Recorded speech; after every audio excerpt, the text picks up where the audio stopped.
ሰላሙ አለይኩም ወራህመቱላሂ ወበረካቱ። ውድና የተከበራችሁ አስሐቡል የሚን ግሩፕ ተከታታዮች ውድ ተማሪዎች ሁላችሁንም ሰላም ብያለሁኝ። እሺ ዛሬ የደርሱል አወል የበስመላውን እንዲሁም የደርሱን ማብራሪያዎቹን አጠር አድርጌ እነግራችኋለሁ። በዚህ መልኩ አብራርታችሁ ትመጣላችሁ ማለት ነው። ቢስሚላሂር ረህማኒር ረሂም የሚለውን ቢስ ስንል ከስራ ናት። ሲን የአየር ፍሰት አላት የሐምስ ፊደል ስለሆነች ማለት ነው። ቢስሚል ሚም ከስራ ናት። ሐምዘተል ወስል ከሚም ቀጥላ ያለችው ማለት ነው።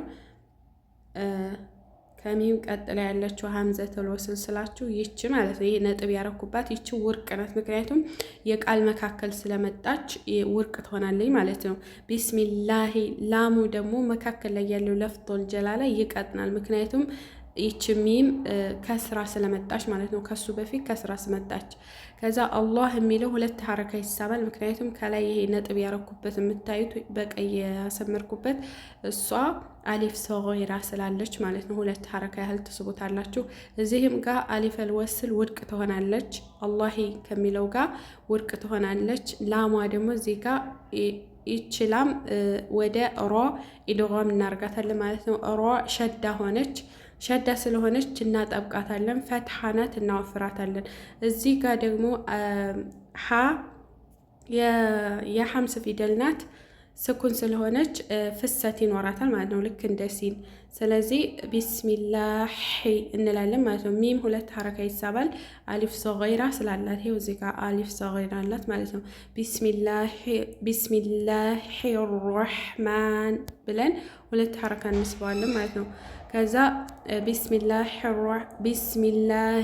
ረህማን ረሂም ስንል እዚህም ጋር አሊፈል ወስል ውርቅ ትሆናለች። ላሙ ወደ ሮ ኢድጋም ይሆናል። ሀ ከስራ ናት። ያ ስኩን መጥቶባታል። እዚህ ጋር ሚም ድንገተኛ ስኩን ስለሆነች 6 ሐረካ ያህል ስበን ቢስሚላሂ ረህማን ረሂም ብለን እስከ 6 ሐረካ ስበን ማቆም እንችላለን ማለት ነው። ጠይብ አሁን ይሄ የበስመላው ባጭሩ ይህንን ይመስላል። ከዛ አደርሱ ስንል እዚህ ጋር አደርሱ ስንል ይሁላችሁ እዚህ ጋር አሊፈል ወስል ውርቅ ትሆናለች ብያችሁ ነበር። እዚህ ጋር ግን የቃል መጀመሪያ ስለሆነ አደሩሱ ቀራናት ማለት ነው። ላም ኢድጋም ሆነች። ምክንያቱም ዳል የሸምስያ ፊደል ስለሆነች ዳል ትጠብቃለች። ሸዳ ስለሆነች ሯ ይወፍረዋል። ፈትሐ ነው። ከዛ አደሩሱል ነው የምንለው እንጂ አደሩሱ አልአወል አንልም።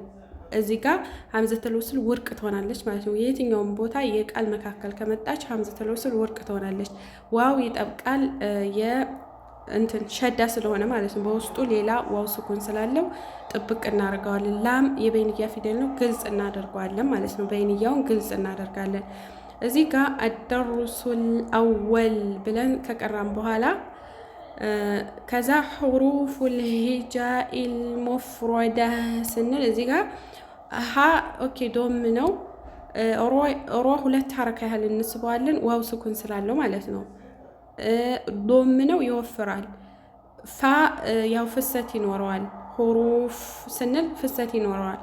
ሐምዘቱል ወስል እዚህ ጋር ያለችው ውርቅ ትሆናለች። ምክንያቱም የቃል መካከል ነው የመጣችው እንዳልኳችሁ። ሁሩፉል ሂጃ ጂም ሁለት ሐረካ ይሳባል። አሊፍ ስኩን ስላለው ሂጃኢል ሙፍረዳ ስንል እዚህ ጋር ሐምዘተል ወስል ውርቅ ትሆናለች። ፋ የሐምስ ፊደል ነው፣ ፍሰት ይኖረዋል ማለት ነው። ሯ ይወፍረዋል ፈትሐ ስለሆነ። ታ እዚህ ጋር ያለችዋ ታ ወደ ሀ ሁሩፉል ሂጃኢል ሙፍረዳ ብለን ወደ ሀ ቀይረን እንቀረዋለን ማለት ነው። በቀላሉ ይህንን ይመስላል።